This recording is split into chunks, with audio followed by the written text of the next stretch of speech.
And I'm excited to bring to light to us today, thanks to another customer, an industry solution that I think you're going to find really, really interesting. Mars Drinks is an integral part of Mars Incorporated. You recognize the brands like M&M's and Snickers. They've got an amazing story, how they addressed a critical business challenge by starting with a small pilot using Azure. And let's look at the video. A single drop creates a ripple, and that ripple can have a far-reaching effect. For more than 40 years, Mars Drinks has continued to transform their business to be the leader in workplace drink technology globally. They're a data-driven B2B company, but they needed visibility into behaviors of workplace customers to give more insights to their distributors. Mars Drinks, in partnership with Microsoft, developed a predictive analytics solution to change all that. The idea was to start small, create a pilot program in Germany to address a specific need. This was the single drop that caused a ripple. Using components of the Azure IoT Suite, Cortana Intelligence Suite, and Power BI, Mars Drinks, Microsoft partner Neil Analytics, and the Microsoft team created a solution to connect their Clicks machines to Azure. The results? They now have an advanced analytics solution that can predict inventory to know what products sell better, where they sell better, and when to avoid running out of stock. They also learned what other factors affected sales, like temperature and humidity. Mars Drinks now uses their real-time Azure data to optimize their distributors' operations and delight their customers. They're earning visibility across Mars Drinks and other divisions of Mars Inc. and becoming an industry leader in innovating the supply chain.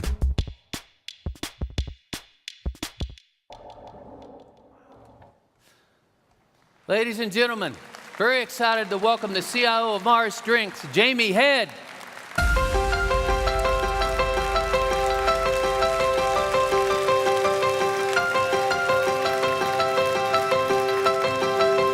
Jamie, welcome. Thank you. All right, great to have you here. All right, tell us about Mars Drinks and the company's unique commitment to workplace vitality. Absolutely. Well, firstly, it's great to be here, so thank you for having us today at MGX. I must admit, I got a bit nervous when he said, do you want to be on stage with Rocky? I was sort of working out what sort of moves I needed to do. Yeah, well, okay. Yeah. But yeah, so Mars Incorporated is a big company full of great brands that we love. I know Twix, M&M, Snickers, etc. We love them. Yeah. We have a lot of them here. But you have Mars Drinks as a lesser-known brand. It's a B2B company, and as such, we don't hear about it too much. But we're about tea and coffee and machines in the workplace. But it's not just about the machines. We brought this concept to life called workplace vitality, which is around collaboration, well-being, engagement, productivity. And it's how do organizations become more effective by tapping into this research of what we're finding. So it's more about what is that water cooler effect in an office in today's environment. One quick story I'd like to say is how many times we've been in meetings for 3 hours not coming to any conclusions. We go and have a cup of coffee or tea, which I love to drink tea because I'm English, and we do it on the back of a napkin, and we come up with answers, and that's what we want to tap into. Wow, that's great. Hey, clearly you're a data-driven company, right? But what were some of the business challenges you faced that hindered the way you wanted to engage with your distributors and your customers? Yeah, I mean, we've got the classic B2B dilemma. We sell to distributors, and they sell to our customers. So we lose line of sight into what are our top SKUs, what are consumers drinking, how are machines doing out in the industry, and where are they? So it's a classic case of we want to be data-driven, but we can't. IoT is changing the game, and it's a disruptive technology. It's now becoming cost-effective for us to put into place. So we focus on Germany, which is our more mature vending business. And we went there and said, well, what sort of problems do you have in your supply chain? And when you have vending machines in the workplace in manufacturing companies, by law, they always have to be in stock. They get huge fines if they become out of stock. As a result, everybody's super paranoid. Stock comes into the office and it's overstocked. You see pictures of offices with all this stock in it just sitting there because they don't want to get fined by the government. So that was our challenge, is how do we look at this in an analytic way and build a better sort of environment for distributors and customers. Wow, that's, if you ever get overstocked with any of those products, you can just send them my way. That would be pretty good. But look, tell us about your IoT solution and how you proved it out in your pilot in Germany. Yeah, I mean, so the solution was great. So first of all, we had a great account team. I mean, I'm not just saying that because I'm on stage. That's a good place to say it, though. Yeah, yeah. I mean, the likes of Frank Messer and Tommy Fu, I mean, they really brought it to life and opened up my eyes of what's possible. I went to executive briefing to learn and inspire around what is possible, and I have no idea about all of your partner network that I could tap into, and that was the fantastic start of how to get going with it. But we had an iterative approach with Germany. We took the telemetry data that they had, and we said, okay, that it's sitting there in a closed system. It's useless to us unless we do something about it.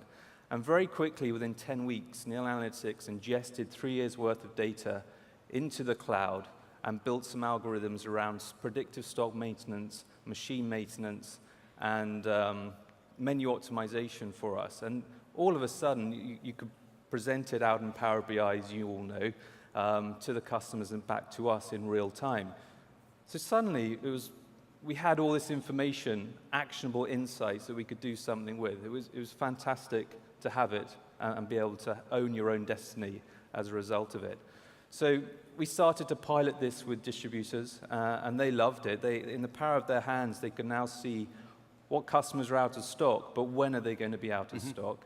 And we could then help them on their supply chain of refilling it with customers. They knew which ones to go to, in what order, etc., and what machines on sites to service. So it's a fantastic little story of where the data can go. That's an outstanding IoT story. Thank you. Hey, looks like this exceeded expectations. So what are your plans to scale this solution in new ways? Yeah, it's, I mean, digital transformation is pretty unique for Mars and Mars IT. It's a new space, and we're hearing a lot about that today. But strategy without execution is delusional, is what we're saying. And it's hard to predict what's going to happen in 3 years. But we're starting the journey, and we know if we're on open standards like Azure, we can start to build and build it like Lego blocks. So first of all, it's scale it out to other markets, this IoT capability for machines. But what does it look like in smart brewers? When you have 10, 15, 100 smart brewers in offices around the world, what else could they do besides tea and coffee? And that's getting really interesting. And things like, what does human traffic look like in an office? Is that useful for HR? Can it be used as a corporate branding mechanism back out to the community? And all those sort of things are coming up to light. So we're starting to flesh that out in detail to see how much pull we can generate now from customers and not just selling to distributors. So it's transforming the way we are looking at our business.